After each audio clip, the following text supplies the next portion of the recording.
everybody. My name is Henry Morgan Napitupulu. I'm a co-founder of the IndoCoin. We are the stablecoin. Is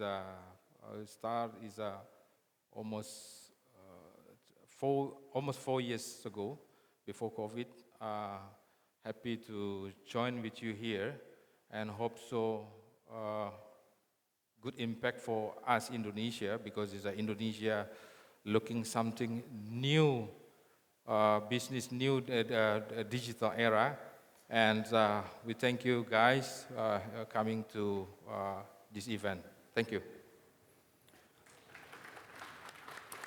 Hello everyone, my name is Irfantis Nabudi. I'm the Indonesia representative for coinstore.com, which is a top 20 crypto exchange on CoinGecko. We specialize in new project listings. So usually projects come to us for their first time listing, and we help them develop from the grassroots level, help build their community, increase liquidity for trading volume so that they will grow and list on the bigger tier exchanges. Thank you. Hi everyone, Privyet, and thanks so much to the Everscale team for having us. My name is Faz. My background is in venture capital and policy. So I used to work for a venture fund and the Malaysian government at one point. So right now, our venture group, we invest in compliant-first crypto businesses. So formally, I'm CEO of MX Global. We're a regulated exchange in Malaysia. And then we also have investments across the region, Southeast Asia. We partner with Binance to build compliant-first regulated exchanges. And we also partner with the Chinese government to build interoperation blockchains, because I'm sure you all know, like, China has banned all cryptocurrencies. So I think the policy decisions of many countries will affect not just like my market in Malaysia, but also huge markets like Indonesia, where China is a big trading partner. Yeah, hi, my name is Aditya. I'm the managing director for Masamune Studios. So Masamune is a decentralized content production house. We operate in a Web3 environment, which means a lot of the contributors that work for us, whether they are Unreal developers or smart contract developers, they work all over the world, and we kind of just produce IP. What we do is, our business model is such that we acquire IPs and incubate and then commercialize and distribute over a 100% revenue distribution model. Thank you. Hello everyone, my name is Henry. I'm the founder of XO. XO is a decentralized exchange that focuses on stable coins and CBDCs. We started about 3 years ago, and currently we are working with financial institutions, exchanges, so that to bring a more secure and faster transactions. And we built our network on Binance Smart Chain and XDAI and also Matic. Yeah, thank you. Okay, guys, thank you for introduction. We want to know about the nearest future in Indonesia regulation. And will Indonesia become a crypto heaven? Because here in Indonesia, in Bali, very strong crypto community, very strong crypto network. And what do you think about it? Start from. Yeah, I think so. In Asia, Indonesia is one of the largest country adopt is a new regulation related to the blockchains. And we are lucky have a good president, Mr. Joko Widodo. They fully support us to make blockchains to be adopted is not only as assets, and then the government have a planning to adopt the blockchains to implement in all the regulation, because when I discuss with Pabepti is one of the regulator for the digital asset traders, and they fully support, and we are now already regulated. And as long there is you us registered your company, your assets, and 100% is the government will endorse you as a digital asset. Yeah. Yeah, when it comes to regulations in Indonesia regarding crypto assets, I think we can divide it into two parts. First, the creation of digital assets, right? And the second is the trading of digital assets. So if you are a project builder and you're building a crypto asset in Indonesia, it's still pretty much a wild west because there's no regulation, right? So anyone can create a crypto asset, but on the other hand, if you're an exchange and you're enabling the buying and selling of digital assets, that's a very regulated field, right? So the activities of these crypto exchanges are very regulated. As a company, you would have, there's a minimum deposit of capital that you have to deposit in order to establish a legal entity as a crypto exchange here. And then if you're building a crypto asset, the commodities regulator, so crypto assets are considered commodities here, right? So if you're asking about whether or not it's going to be used as payment, I think that's still a long way to go. So cryptos are commodities here. And the commodities regulator, if you're building a crypto asset, they would advise you to test your grounds first in international markets first. So the best thing to do is you would have to list on an international market first. Like it's a very very selective field when you are trying to list a crypto asset in an exchange that is registered here in Indonesia. Bapepti, the commodities regulator, has a whitelist, so they determined there's about 229 crypto projects that are allowed to be listed by the exchanges. If you're not in these whitelists, they refer to CoinMarketCap and these aggregators to make that whitelist. If you're not in the whitelist, you can hire independent auditors to audit your project. So they would audit your how much user base you have, your technology, and these auditors will defend your case to the commodities regulator and say that even though this project is not in part of the whitelist, but it deserves to be listed because of so and so reasons. Yeah. Yeah, so I think if you look at what Irfan was saying just now, you have about 13 regulated exchanges in Indonesia. They're registered and permissioned to operate, but beyond that, I was just having a chat with Irfan before this, like there's 200 registered exchanges, right? So the key thing to kind of bear in mind is like regulations develop slightly differently from market to market, country to country. So they continue to evolve. So what does it mean to be one of the 20 registered and one of the 13 regulated or ones? So what we see is, for example, and I think for the audience here, many of us are not Indonesian, based in Indonesia. Maybe you don't have a kitas, maybe you don't have a bank account. So some of these exchanges, the 13, allow you to onboard as a foreign individual investor. Some of them don't. So and this is not something unique to Indonesia. Many markets have what I would call like fluid regulations. So it is up to the exchanges to kind of come up with the policies to be able to satisfy the regulators. And I think for many of us who are probably in this room working on projects, the fact that crypto is categorized as a commodity in Indonesia is probably something fairly interesting because there are different laws and prescriptions to that as opposed to other markets where they're treated as securities. So my general advice and our experience so far has been you should work closely with an exchange here because they are typically the ones that interface a lot with Bapepti so that you can know whether your project has to be in the regulated space or it can remain unregulated. For example, DAOs and NFTs are largely not regulated in Indonesia. And so it's an unclear treatment, but I guess to the benefit of the industry, right? You can still do how you want to do it until a future point where they have clearer regulations. Yeah, I'm actually, when it comes to regulations and the crypto space, as an entrepreneur, sometimes you have this sense of, okay, let's just go ahead and build it and do it.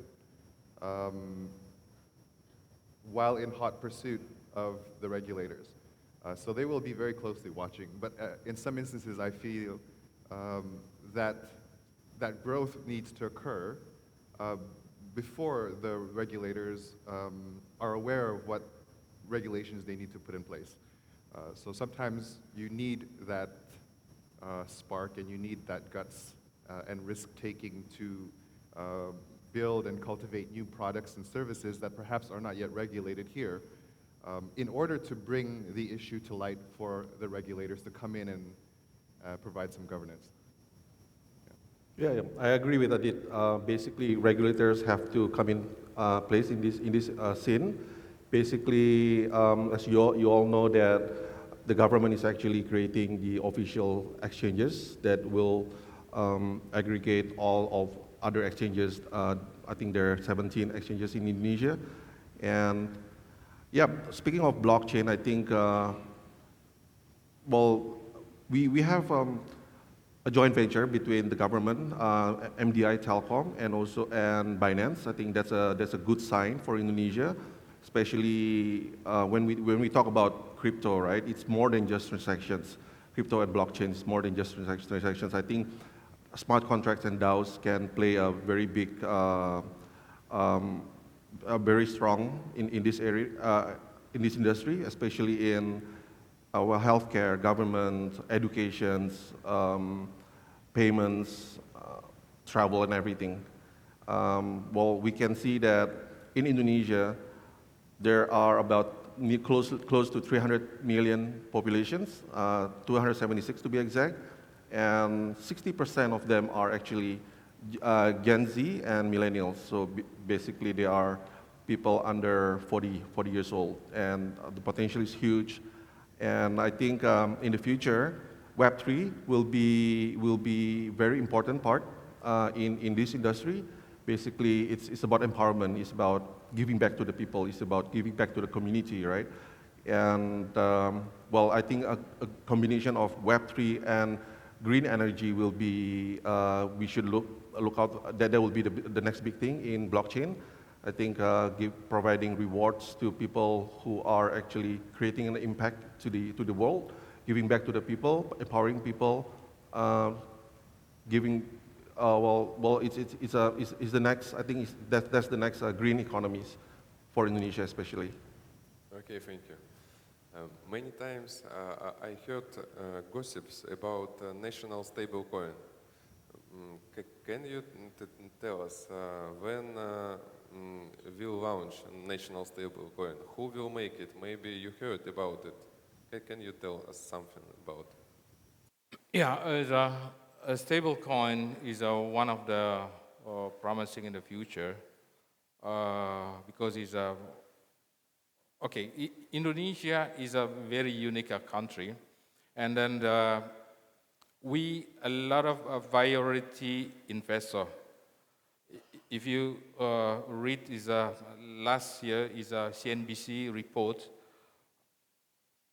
for 5 months is a government claim $25.8 billion US just investor from Indonesia. Most of them, they interested to the stable coin because it's the pension fund and also insurance company, they goes to the stable coin. And then there's the government right now thinking how in the future the local currency will pledge to the stable coin. Yes, this is a needed time. It's not simple, but the point is the government thinking which is the good things for them, for us, I mean, and then they will launching after they make sure that everything has a good impact for the government. Yeah, that's the condition. And then this last time is our discussion with the government as well. Yeah. When it comes to stable coins, I think we still have a long way to go before it can be implemented here in Indonesia, for the sole reason that crypto itself is a commodities, right? So it's treated and it's being regulated in the same way as other commodities, such as gold, oil, soybeans, and so on. While the main purpose of CBDC is for payment, right? I've heard several initiatives of a CBDC project being attempted by our central bank. So that's also a different regulatory entity compared to the entity that regulates crypto, which is BAPEPTI, the commodities regulator. I think it's still a long way to go, and I've heard several initiatives of creating a rupiah CBDC, and it never seemed to gain any traction. So, and we already have a lot of payment gateways that are already integrated with various crypto exchanges. So users can easily convert their crypto assets into rupiah in their bank account anyway, right? I think there's also another exchange called ZipMex that has created a Visa debit card, so people can use their crypto assets in the exchange for everyday payments.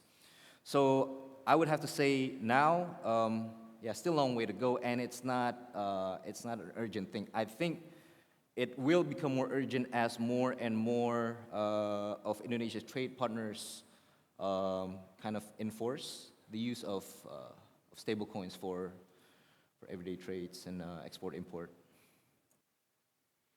Yeah, I think there's a distinction between CBDCs and stablecoins, right? They serve different purposes, and obviously the authority that governs them are different. In Indonesia, they already have a few private stablecoin projects like IDRT. But I think as the panelists have shared, a lot of the larger ticket size investors typically will buy stablecoin first. And I think this is where we need to make a distinction of like why they're buying stablecoins. They're not buying it because they want to keep it in USDT or IDRT or just a stablecoin. I mean, even with base lending rates and savings rates of banks, that money is going to grow faster in fiat than it is going to go in a stablecoin. So it's because stablecoins are the natural on-ramp that they need, right, after they remove themselves from fiat rupiah fiat, to be able to then buy other cryptocurrencies. But for a country like Indonesia, the concern around building a stablecoin is very different than a country like the US, where the US has a very open and internationally traded fiat currency, the US dollar. Currencies like the rupiah or the Malaysian ringgit or Filipino peso are typically what's considered as restricted currencies, right? The surrounding monetary policy of these countries are such that they want to minimize capital flight. So a lot more of the rupiah should be spent onshore in Indonesia. And as Irfan just touched on just now, many of the things to do with how can you spend your rupiah in crypto is already, fairly well served with on-ramps with payment gateways and of course like some innovations like spending it through your card. So I find it quite hard for a government to introduce a CBDC that has more value add than I think some of the utility that some stablecoins can already do. The consideration for a country to really open up the currency through a CBDC probably has much more risk than what's obvious to us when we're in Web3 and crypto, right? It's really around monetary expansion policies, and these are fairly difficult conversations that they have on a national and international level that I'm not sure that the interest of the crypto industry itself is enough to kind of push a country with a restricted currency like Indonesia to have to do a CBDC urgently. Yeah, I'm not an expert on stablecoin, but just as a consumer, you would think that considering the issues that Fauzi mentioned can be addressed, as long as, well, for one, it would enable the centralized parties to have their skin in the game a little bit more, but then you would need to have the rest of the ecosystem upgrade as well. I don't think the introduction of a stablecoin as is will do much for the economy, but if it was introduced and all the derivative products and infrastructure is also upgraded, such as payment processing and payment acceptance, in retail, I think then it would be worth considering. Yeah. Yep. Agree with Fauzi, as he mentioned about the issues in Indonesia for stablecoins and also CBDCs. I think, like Aditya said, that there needs to be an ecosystem to upgrade the ecosystem. Hopefully, Everscale can help the government and also the players here in Indonesia. But from my point of view, I think stablecoins and CBDCs are totally different thing. I think even though they are both stable, I think for stablecoins, basically they need a liquidity provider.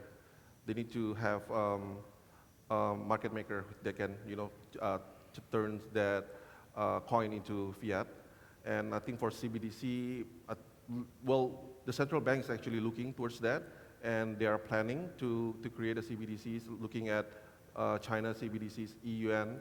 I think Indonesia is planning on that. Well, what they need is basically a partner, a technology partner. Maybe hopefully Everscale can provide that to Indonesian government and the regulators. That's what I think. Okay, guys, so thank you for your opinion. And the most interesting question for me, and I think for our audience, because a lot of investors here, about Indonesian private equity funds. How do they think about crypto? How much part of their portfolio in crypto? And about return of investment, how many percent they promise to their client? Do you know something about it? Because it's very interesting topic for us. Yeah, some people say it is the worst scenario, the worst condition is not always be the worst situation. We are lucky actually is during the pandemic, almost 3 years, Indonesia, one of the largest country in Asia, we can survive because we're changing rapidly from the, what we call it is manual program, everything standard, and then we go to the digital.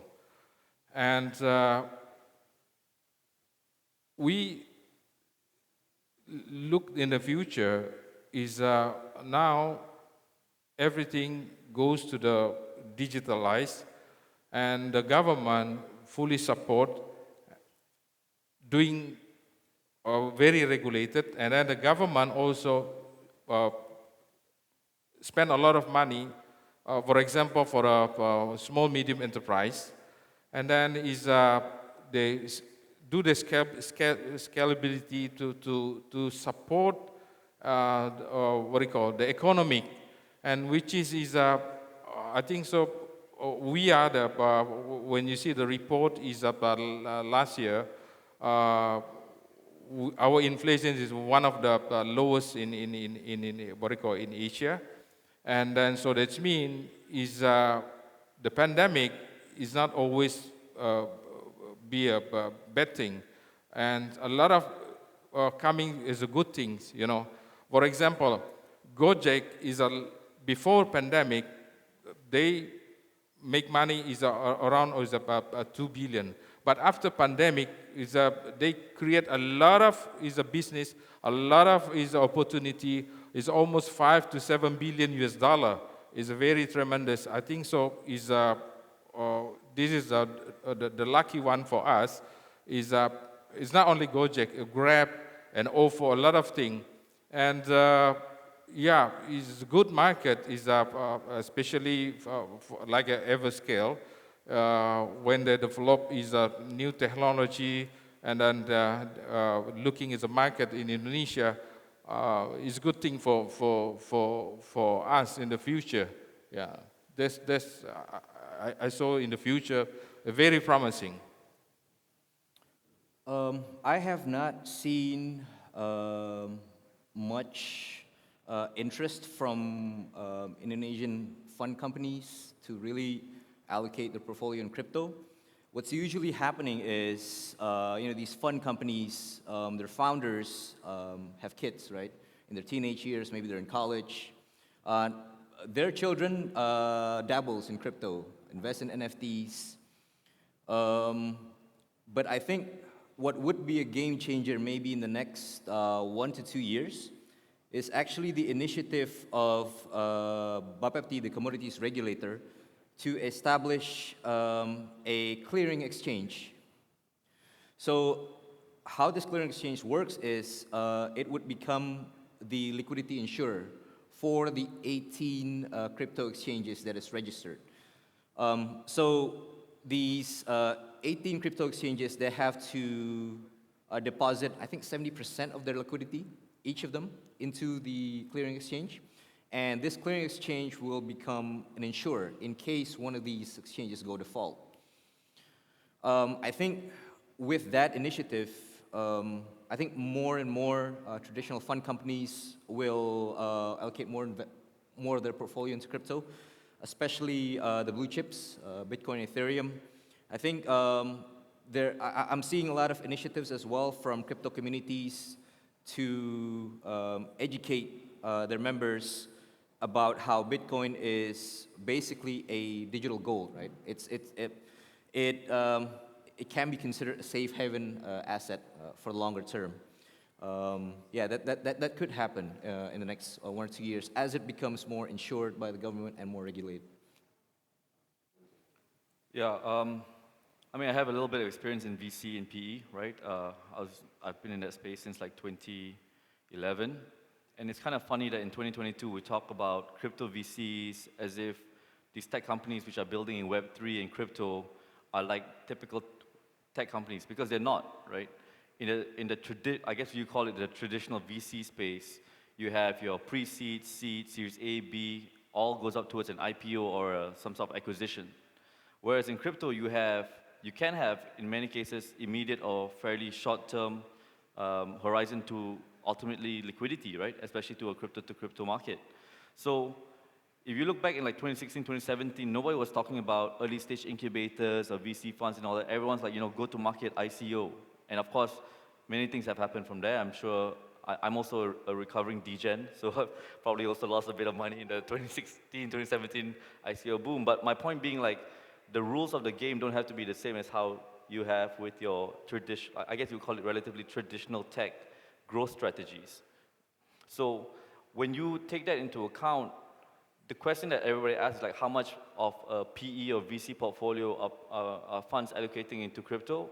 I think the natural answer should be 0% because they don't have to play by the same rules. You look at the terms of a typical VC fund, right? It's an 8-year lockup. If you're a limited partner and you give my VC fund like $10 million, you'll never see that back for 8 years. If I use a model like European waterfall, you'll never see it back until I recover the capital.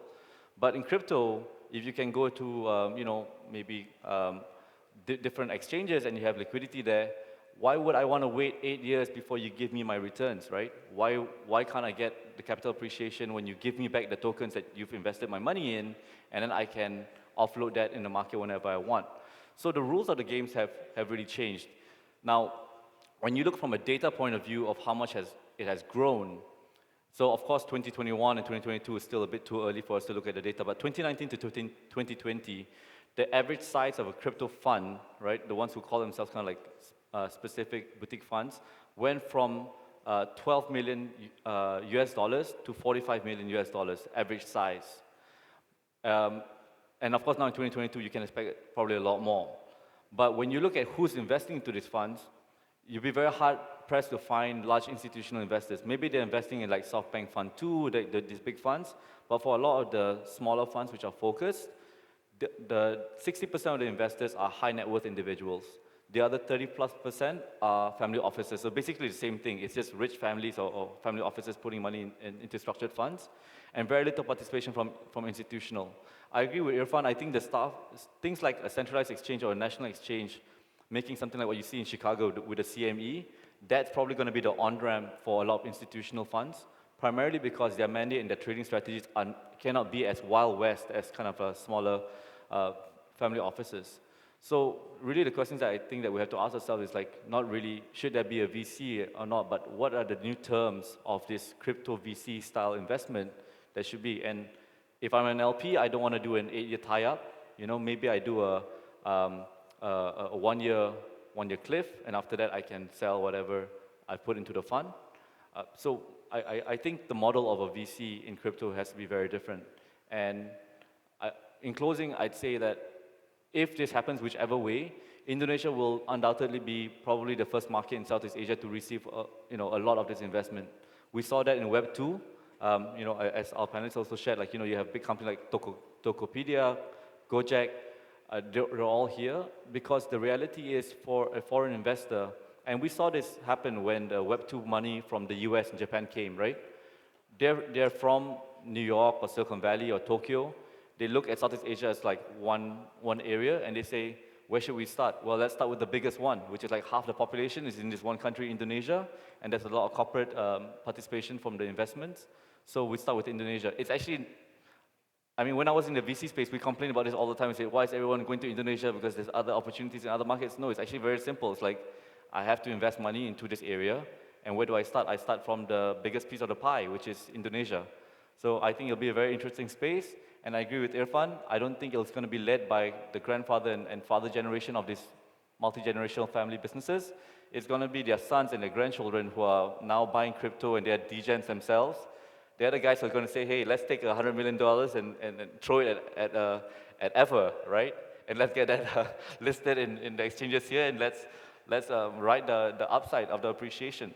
That's, in my opinion, really how it's going to play out. It's not going to play out like a traditional financial market.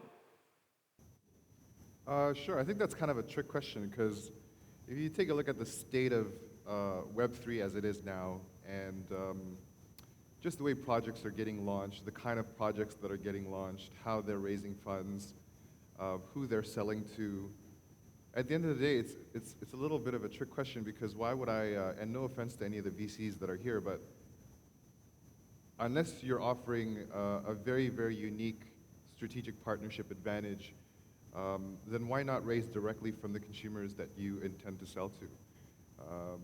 That's what we're able to do these days through Web3, through NFT. Yeah, I think that's my answer. Cool. Well, I'm a VC myself. I have a venture fund that focuses on green impact. Basically, we invest in startups that actually the impact warriors. Well, speaking of traditional VCs that invest in the crypto space, I've seen a few of my friends in Singapore. We have East Ventures, we have Golden Gate Ventures. They actually have a specific crypto fund that actually invests in blockchain products. But however, I think the problem is that there's not enough utility in this space. That's, I think, why Web3 is, again, very important, because Web3 is about utility, right, basically, on how you can basically create a project on top of blockchain and rewards other people who are actually engaged in your projects. And I think the next thing is the SSI, is digital identity, basically. And that's how I think, well, the problem in Indonesia is that 80% of Indonesians are underbanked, actually. Underbanked meaning they have money, they have income, but they are not able to obtain loans or financing from financial institutions. Because why? Because they don't have good credit. Well, because we don't have a good credit scoring company here in Indonesia, it's all done by the central bank. I think that's how, in the future, hopefully, digital identity, such as SSI will come in, Web3 will come in, and that's how I think, well, the venture capital fund will be useful when more players are actually building the projects on top of blockchain. That's what I think. Okay, guys, thank you for your answers. And the last question for today, we need a little your vision and your experience because we want to know what areas will be changed by blockchain in 5 years in Indonesia. Maybe it's new metaverses, it's green energy, maybe something other. What do you think about? Yeah, green energy. I think so. Everybody is agree with us here. 10 years ago, our previous president, Mr. Bambang Yudo, what is it, Susilo Bambang Yudhoyono, they claim we are looking 35,000 megawatt. And at the time, the regulation, they goes to the volatile. And after new president, Mr. Joko Widodo, and they changed the regulation, now we focusing to the new green energy. What we are looking for actually is like sun, wind, and what do you call water. And a lot of now is investor coming to Indonesia, discuss with the government how they going to solve the problem, change from the fossil, goes to the green energy. And yeah, the parliament also very supports by our government to change the condition because Indonesia already signed is a green energy, and this is also one of the big project for the government. And in the future, when we are talking is about population, we are now is the number 5 in the world, 274 million people, and then we are increased almost is at 3 to 5% per year. And can you imagine how big the capacity for the future? For example, is one of my hometown in Riau and Pekanbaru. Now they a lot of is set up is what do you call is sun energy, and then they combine together with water. It's very fantastic, and they can reduce almost 60 to 80% the cost what they spend. What do you call is monthly, and so almost that area now is changed or canceled the what do you call the contract with the National Electricity (PLN), and it's not only is what do you call is very attractive for our government, and also the government have a special rules and give is an incentive to all the investor, to all the what do you call is developer is for the green energy, and they get a lot of benefit in the future. Yeah. Next 5 years. We've had an exponential growth for the last 2 years in Indonesia. I think by the end of 2020, the total user base for all crypto exchanges in Indonesia was no more than 5 million. It's now in the tens of millions. So that in itself is already an exponential growth. Now, for the next 5 years, I think the big question is how do we onboard the next 50 million Indonesians, let's say, right? I think several things come to mind in order to make that happen. User friendliness, better user experience in all crypto-related dApps. Also, as the sector itself becomes more regulated, I think more and more exchanges and product builders will try to come up ways in order to make investing and storing your crypto assets safer and easier. I know there is a friend of mine who's building a crypto exchange that enables its users to have self-custody of his crypto assets in a very easy and user-friendly way. Also, I think the play-to-earn sector, I think, will be big in the next 5 years or so in Indonesia. I noticed there's a trend when it comes to hot investing in Indonesia, right?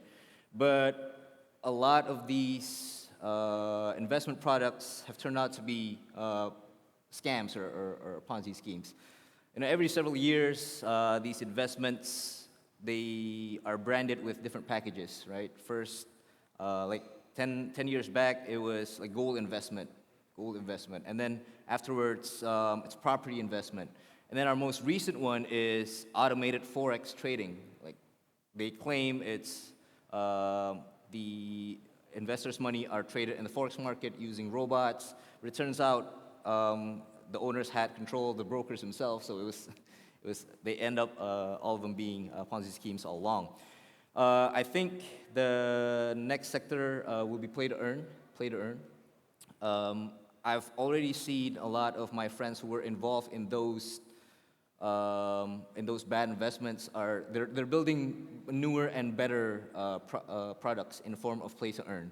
Hopefully, it will be packaged in a more sustainable way, have better Ponzinomics, as you would say, right? So it would be a more viable investment. Yeah, next 5 years, I think it's pretty difficult for anyone to tell where it's going to go. I mean, I think in this room, we couldn't even tell where Bitcoin was going to go, 5 months ago, right? So in our opinion, like, the most important builds are going to be in the spaces which are not sexy, right? You take Indonesia, for example. You guys are building a brand new capital city. If you wanted to integrate blockchain and technologies into a lot of that, whether it's energy consumption or whether it's traffic management and all that, I mean, those are the most important places for you to build blockchain-based technologies around. But can you imagine listing something like that on an exchange? Like, people just wouldn't really get it. But I'm sure a lot of people in this room are using Steppen, bought GMT, right? Still can't believe that GMT is somewhere like beyond 10 cents, but now like a couple of dollars, and every day they're walking around trying to mine within the ecosystem. So it's actually a fairly difficult dynamic to kind of predict, right? On one hand, you need a lot of capital to kind of roll out large, important blockchain use cases that will long-term improve your country. But at the same time, there's a lot of hype in this market. So if you don't have something cool, sexy, current, that has an app, that has some stickiness, you can't keep the community and ultimately the investor dollars within that, an ecosystem that doesn't have that. So it's going to be fairly difficult to depend on just regulations to address this.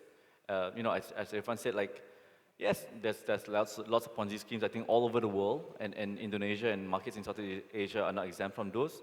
But there are also lots of legitimate blockchain projects that maybe did manage to raise some capital. And it's just hard, man. Like, it's super hard to build a really good product, right? And then they fail eventually, but that doesn't mean that they were Ponzi's. But yes, in the whole scheme of things, I believe ultimately the decision by governments will be to fund the solutions that they want. And I'm not sure that many governments or any governments in the world really are 100% behind blockchain, right? So I think that's where it's difficult. So my short-term bet in the next 3-5 years is that play to earn, run to earn, like entertain to earn, whatever, all of these to earn kind of ecosystems will do very well. But I'm conflicted because personally I don't think that that's the most important things that we have to solve, right? So I guess time will tell.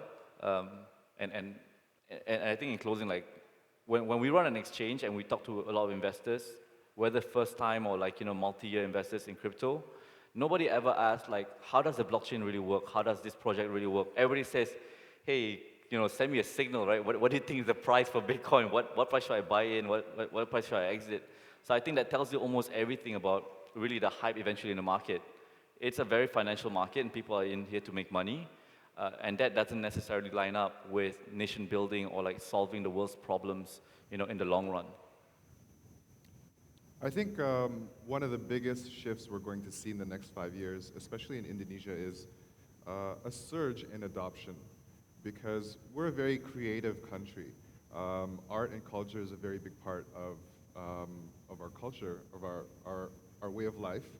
I mean, if you take a look at some of the top projects on OpenSea, a lot of those projects come from Indonesia, whether it's Karafuru or Averix or On One Force. A lot of those people are from Indonesia. And what NFTs have done is act as a gateway, in a sense, for people who would not otherwise consider going into crypto. There are women who fell in love with the art, but was always too afraid to buy Ethereum. And suddenly she's in the game, right? So I think in the next 5 years, there's going to be a lot of trend revisiting some of the older platforms that have existed and that perhaps the West have enjoyed. And now, in the next 5 years, there will be more Indonesians going to enjoy those earlier platforms. Yeah. Thank you. Yeah, I think for me, next 3 to 5 years, I think I'm pretty sure it will be anything got to do with sustainability. So going back again, I think hopefully, and I'm actually already seeing a few projects that are actually building based on ESG, environment, social, and governance. In fact, a few of venture capitals in the world have declared that they only invest in startups or products that support ESG, which is one of the either it's for environment or social or governance. And I think supporting the United Nations 17 UN goals, I think it goes more than just climate. It has poverty, it has gender equality, renewables. A lot of these projects that actually can be built on top of a blockchain. So what I'm seeing is that, well, in the next 5 years, I'm pretty sure more projects based on ESG will be built, and well, maybe in the next 5 years we will have another conference for Everscale, which is 3 times bigger than this, hopefully. Yes, yeah. In 5 years, 7 years in university. Yeah. Okay, guys. Thank you, guys. It was a brilliant discussion, so I really thank you, everyone, for attention. So now we are wrapping up the first part of the conference, and going to the lunch. So we will continue at 2:15. Oh my gosh.